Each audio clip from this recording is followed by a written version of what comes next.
Jornal da Mix.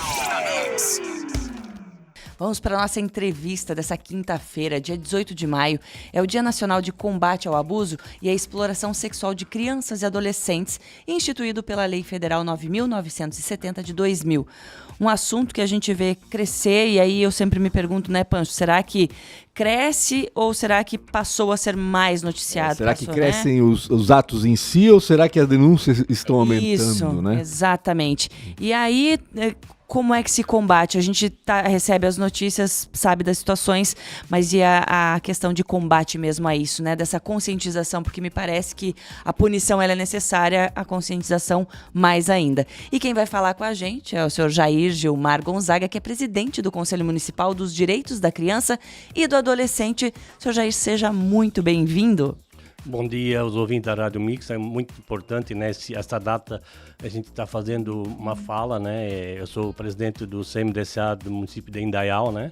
Então a gente está sempre trabalhando e especialmente nessa data, né? Que é um momento que tem que estar sendo divulgado, como você estava falando aí, né? A situação... a gente via, né, até eu estava comentando antes com vocês, antes de eu ser presidente do CMDCA, fui por 10 anos conselheiro tutelar, a gente percebia que quando a gente fazia a divulgação, né, no dia 18 de maio, naquela semana seguinte caía muitas denúncias, né? Então a importância, se conscientizava e via a necessidade, né? De ficar divulgando, né? Porque assim, não é que não tenha, né? É que assim, às vezes as pessoas acabam esquecendo. E quando ela lembra, a gente faz algum movimento nessa data, as pessoas lembram, eu vi alguma coisa, aquilo lá que aconteceu lá no meu vizinho, aquilo, aí começa a vir as denúncias. Exato. E a gente acaba conseguindo chegar nessas situações para estar fazendo a abordagem, né? E essa questão de falar sobre o assunto coloca cada cidadão como ser responsável, né? Sermos responsáveis pelas crianças, inclusive já demos essa notícia aqui essa semana, que a pessoa perceber o que é que está acontecendo, se nota uma coisa diferente, se percebe que tem algo de errado, ela já está alerta, porque talvez se ela esteja só andando no automático, se ela tem noção disso, ela também vai ficar alerta e vai denunciar. E assim, às vezes ela nem sabe como fazer a denúncia, Exato. né? Depois a gente vai estar falando a forma, né, de fazer a denúncia. Como eu tinha falado para vocês, né? Até pelo fato de ser só 5%, né, do que acaba sendo denunciado, os outros 95% acaba ficando. Isso, cada vez que se fala, né, nessa situação de abuso, como o dia 18 de maio, que é uma data referência, né, da exploração e do abuso sexual da criança e adolescente, acaba alertando para as pessoas, acaba vindo fazendo a denúncia, né? Eu digo assim, se as pessoas soubessem o mal que faz essas 95% das pessoas que não passam por um acompanhamento, vários transtornos na vida de como cidadão, como pessoa, né, quando se torna um adulto, com vários problemas, né? Não só comprovado cientificamente que a pessoa acaba sendo uma pessoa bastante problemática, né? Porque assim, no momento que esses 5% que vem à tona, que a gente acaba fazendo os encaminhamentos, ela passa por um acompanhamento, psicóloga. Então, assim, não que ela vai esquecer da situação, mas ela vai saber lidar com aquilo quando adulto. Né? Então, assim, uma pessoa que realmente foi abusada e não passou por esse processo, que é um número muito grande, né? Me assusta, né? Que 95% acaba ficando sem um encaminhamento, acaba sendo uma pessoa que vai ter alguns problemas lá quando tiver uma pessoa adulta, né? Com vários problemas e situações. E não só quem sofre, né, o abuso, mas a família como um todo e obviamente, né, o criminoso, vamos dizer assim, obviamente já é uma pessoa com certeza perturbada, pelo menos, né, mas acaba atingindo todo mundo, né, todo o círculo familiar também, que às vezes até está sabendo, mas não tem coragem de denunciar. E essa estatística é impressionante, né, segundo o Jair aqui falou agora, né, apenas 5% dos casos são denunciados. Outros 95% ficam ali escondidos, vamos dizer assim, né? Sem o devido acompanhamento tanto da polícia, quanto do Conselho Tutelar, quanto de psicólogos, enfim, de todo o aparato que o poder público pode fornecer para contornar esse problema, né, de alguma forma. Né, por ser normalmente, né, quase 70% de alguém da família, aí se torna uma coisa muito mais complicada, porque assim, é uma pessoa de que aquela criança teria a maior confiança. Exato. E isso acaba atingindo uma força muito grande no emocional daquela criança. E se tu não fizer algum trabalho, com certeza ela vai ter N problemas na sua vida inteira, né? Então, Ontem mesmo, né, Jair? Ontem mesmo aqui em Blumenau foi presa uma mulher que estava já com mandado de prisão, que era conivente com o abuso que o pai fazia com o filho. Ou seja, ela testemunhava, ela sabia que acontecia e não fazia nada. Impressionante, assim. Então, e esses casos acontecem muito. Ele falou, né? Acabou de falar agora, Gi, 70% dos casos são cometidos por pessoas da família, é isso? família. Gente que Então, tem sim. confiança, né? Que tá ali perto, Então que são é quem... pessoas que a criança tem a maior confiança, né? E aí às vezes, acontece ali no entre familiar e a coisa, e ali a criança é a única que vai buscar o seu... Exato. A sua, Não tem seu onde, refúgio, né? Sua garantia de garantir seu direito, né? E aí normalmente é difícil, é por isso que tem esse número tão grande de crianças de situações que acabam não vindo à tona, porque é intrafamiliar e às vezes, né? Tem essa situação de a mãe ser conivente, tem a situação do abusador ameaçar a pessoa, né? E claro, nada de ameaça justifica tu não proteger uma criança dessa, né? Mas assim, existe essa dificuldade, né? Acaba gerando um pouquinho mais de problema por ser o maior número intrafamiliar, né? Tio, tia, pai, é um número bastante... O pai, assim, as pessoas, não, é padrasto. Não, o pai tem um número muito grande de situações do pai, que ultrapassa 30%, né? Então, Gente, pai, não, tu não imagina, tem como... o pai, o meu maior protetor. Sim, né? aquele que deveria ser referência, né? Que devia ser o amparo, enfim. Pai sempre, a mãe vai ser sempre a referência da criança. Tendo esse número, então, como referência, Jair, qual seria a ação, né? Você como presidente do conselho e toda a rede de proteção, qual seria a melhor ação? Porque, por exemplo, o abusador, ele fala para a criança, ameaça, né? Faz ameaças para que ela não conte para ninguém. E aí, como é uma pessoa que ela confia, ela realmente não conta, porque acha que aquele tá certo. Vai sofrer. Eu gostaria até de falar do como é que é o processo, né? Mas eu queria só te perguntar, como que para falar para as pessoas que conversa tem que ter com a criança, qualquer criança, porque não precisa esperar acontecer. Como é que se orienta essa criança? Olha, ninguém pode fazer isso com você, ninguém mesmo. E aí, para que essa criança se sinta confortável em dizer, olha, aconteceu isso aqui, e aí essa questão do abuso, ela se tornar contada, né? Por exemplo, em Dayal, né, nós criamos um comitê de escuta especializada, né? Hoje existe uma lei que todos os municípios têm que ter esse comitê, né?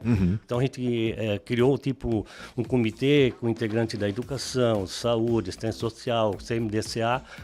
É um comitê que se reúne mensalmente. Então, assim, ali foi criado um protocolo de atendimento. Então, para ter uma regra, como atender para aquela criança não ser vitimizada, escuta pela professora, escuta pelo delegado, escuta, ela sofre cada vez que ela tem que relatar, ela está sofrendo, ela está relembrando. Com certeza. Né? Então, a gente criou esse comitê e, assim, esse comitê teve a incumbência de criar um protocolo, o protocolo, né, foi criado. E assim, em cada instituição, escola, saúde, assistência social, tudo onde que faz algum trabalho com criança, inclusive escolas particulares, eu inclusive tenho uma escolinha de futebol, lá dentro vai ter uma pessoa que vai ser capacitado para ser um escutador, porque às vezes a criança não chega contando, mas quem tiver capacitado, ele vai perceber alguma diferença naquela criança, né? Então, ele vai ouvir aquela criança. Esse protocolo vai ser uma forma para não ficar sendo um curioso, mas sim fazer as perguntas certas no momento certo, né? Ele vai anotar e aí vai encaminhar, né, para uma delegacia ou para um conselho tutelar. Então, assim, vai ficar lá, a gente vai criar, esse comitê está criado, né, a gente agora está no processo de capacitação, nós já temos todas as pessoas relacionadas desse que vão ser os escutadores, 1 ou 2, dependendo do tamanho da escola. Isso que eu ia dizer, vai ter sempre, em todas as escolas vai ter alguém que pode... Dependendo do tamanho dela, vai ter 1 ou 2 escutadores. Então, toda a escola, toda a rede vai ter essa informação. Aí, o que é que acontece?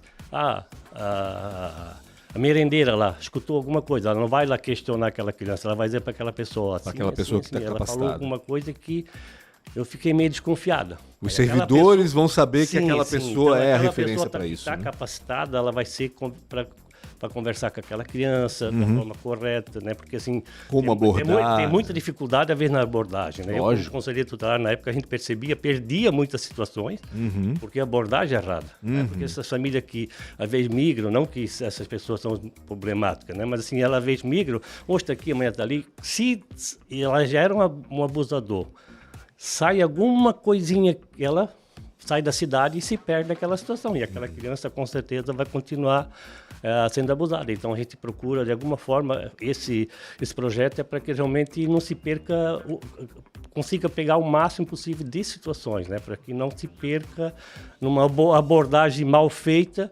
a família some e ninguém tem mais condições de acessar a situação. E para que não fique só nesses 5% também, né? Para que a gente consiga entrar naqueles 95% de alguma forma para trazer à tona tudo isso e fazer com que quem ajuda as crianças de fato ajuda, né? Não só crianças, mas também adolescentes, né? E muito bacana esse trabalho de colocar alguém capacitado justamente para identificar, né, também quem é que pode estar passando pelo problema, porque, como o senhor mesmo disse agora há pouco, né, existe aí sinais, né, que a criança pode dar indícios de que algo está acontecendo. E mais do que isso, né, capacitado para abordar essa criança e fazê-la falar sobre o assunto, que é sempre muito complicado, né. Isso é muito bacana mesmo, porque abrange todas as escolas, vai abranger praticamente todas as crianças do município, né, não tenha dúvida, é muito bacana mesmo. Precisa ampliar tudo isso. E eu te pergunto, Jair, assim, existe esse cuidado, né, toda essa atenção na ponta da vítima, né, mas existe também algum trabalho, pelo menos nos casos identificados, de trabalhar com o abusador, quem está cometendo o crime, em termos de punição e também de orientação também, né? De orientação, eu vou dar um dado de tentar resgatar essa pessoa exatamente. para que não, Eu vou te dar um não dado. continue sendo, né, o Vou te dar abusador. um dado, não que essa pessoa não tem que ser punida Claro. severamente, né? Mais de Mas ela 90 tem que ser, Tem que ser, tem que sim. ser tratada, mas né? assim, mais... Mas tem que ser só Não, que claro assim, que tem. mas assim, vamos olhar agora por outro lado. Mais de 90% dessas pessoas que são abusadores são só reproduzindo o que vivenciaram na infância. Né? Então, são esses 95% que passaram por essas problemáticas. Não, eu não estou aqui passar a mão em cima Claro. do abusador. Mas, inclusive, nós falamos aqui. É um dado que a gente tem que ver, de alguma forma, trabalhar, né? O fato de nós trabalhar para que realmente esse 95% seja atendido, pelo menos mais uns 50% desse 95%, nós vamos ter muito menos abusadores no futuro, né? Então, porque são pessoas que vivenciaram, elas estão reproduzindo o que vivenciaram na infância. Né? Então, A gente assim, conversou aqui com a às vezes as Maiana, pessoas né? dizem, O agressor foi agredido.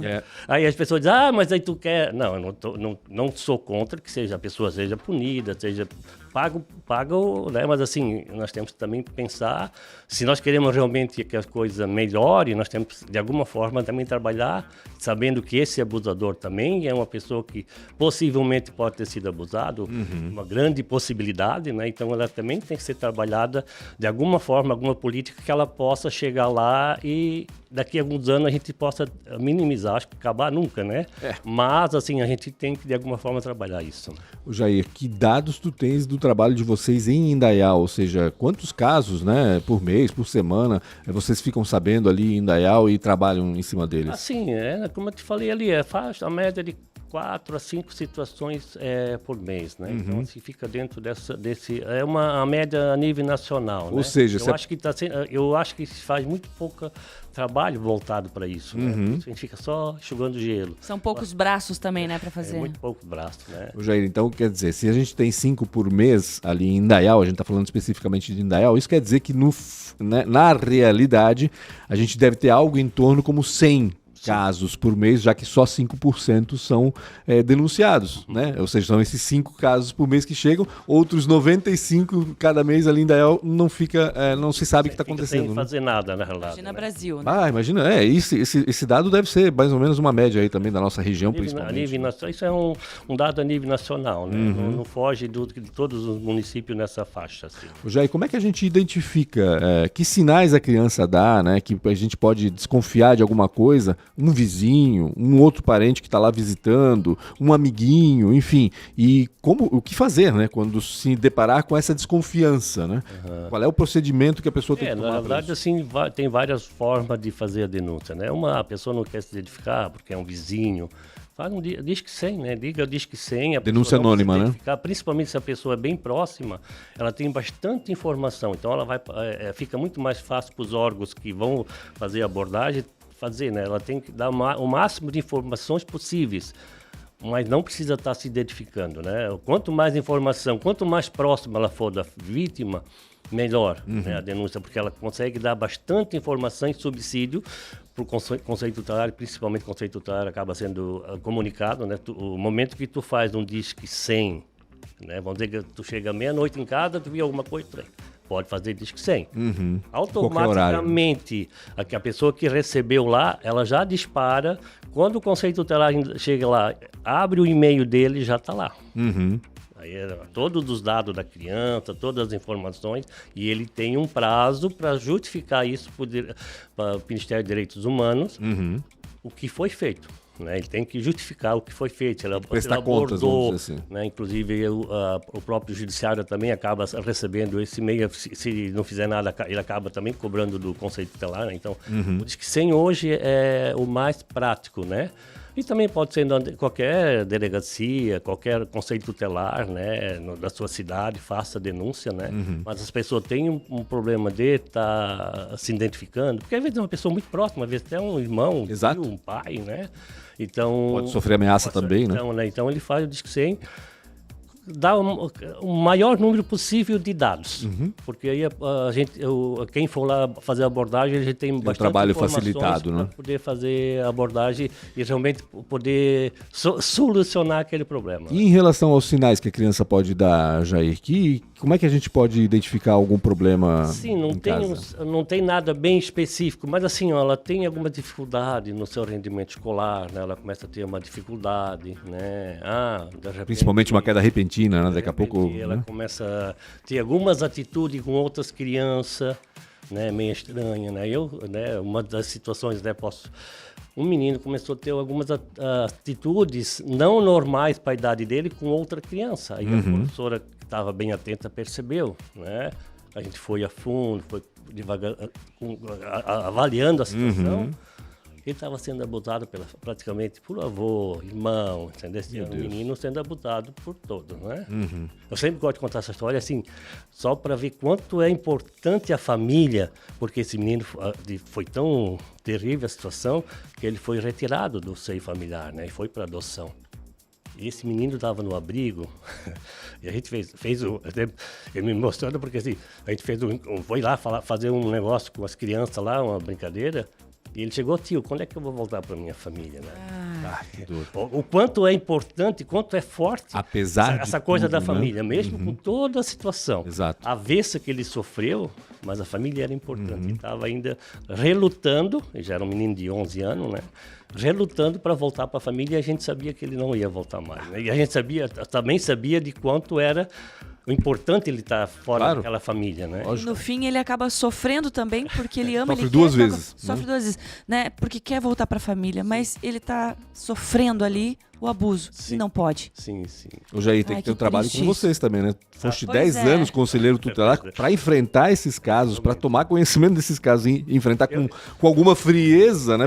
Com alguma sanidade, né? Eu saí totalmente tinha uma empresa na área de metalurgia e fui trabalhar no conceito tutelar, né?